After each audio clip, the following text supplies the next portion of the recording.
Okay, today I'm going to explain the hydraulic press system for anybody that may not be familiar with hydraulics.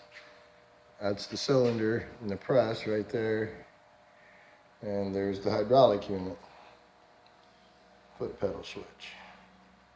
So basically we're going to start with the hydraulic cylinder, which this is a two-way cylinder, hydraulic line feeding coming from the hydraulic unit on the top side of the cylinder. This is the cylinder rod right here. There's a piston in here with seals on both sides. Put hydraulic pressure to the top side, moves that piston down, moves the rod down, moves the ram down, and smashes the part. On the bottom side of this two-way cylinder, basically we have just air pressure coming from our shop air, and we squeeze that air down, lock that pressure in, and then we release this oil back to tank, and the cylinder goes back up. So that's not typical, but works great for us.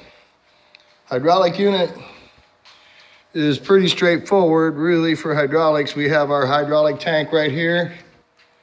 We have our outlet going down to feed the pump. This line up on top here is our return line. On the second level here, we have our solenoid valve, which is controlled by the foot pedal switch. We have a reducing valve back here. We're working our way backwards to the pump. Down on the bottom shelf, we have our hydraulic motor, our hydraulic pump motor assembly. This is just basically a DC motor, a 1-horse DC motor. You see that in all different kinds of applications. We have our hydraulic pump right here. You can see it's coupled to the motor. You can't see it because of this housing right here, but there's a Lovejoy coupling in there that couples those together, a knuckle coupling. Right up on top here, we have our controller for our motor speed, so we can control the speed and the output of the hydraulic motor.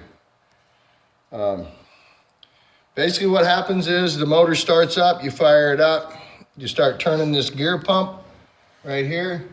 It draws oil in from the tank and it pressurizes it, runs up to this second level. We reduce our pressure, return whatever oil we don't want back to tank, send system oil pressure into our valve assembly. From there, our valve assembly has 3 positions. You have a solenoid on both sides and a spool in there that shifts back and forth.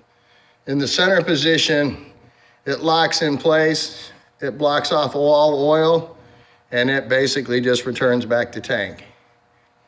When we hit the foot pedal down here for the downstroke on the cylinder, this shifts, it sends oil out to this line right here that goes up to the hydraulic cylinder on the top side, and then the ram goes down.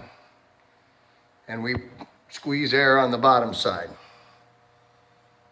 Once we let up on the pedal, we go back to our neutral position, we lock this in place. And that holds pressure on our cylinder, and that allows us to clamp parts there so that we can twist them, the Damascus blades and stuff like that. You'll see us clamp. If you've seen any of our videos, you'll see us use this as a clamp as well as a press. The last function is return back up. For the cylinder to go back up, we hit the other foot pedal, and what that does is it shifts this other valve, which basically just releases the oil out of this line and allows it to go back to tank as the cylinder pushes back up.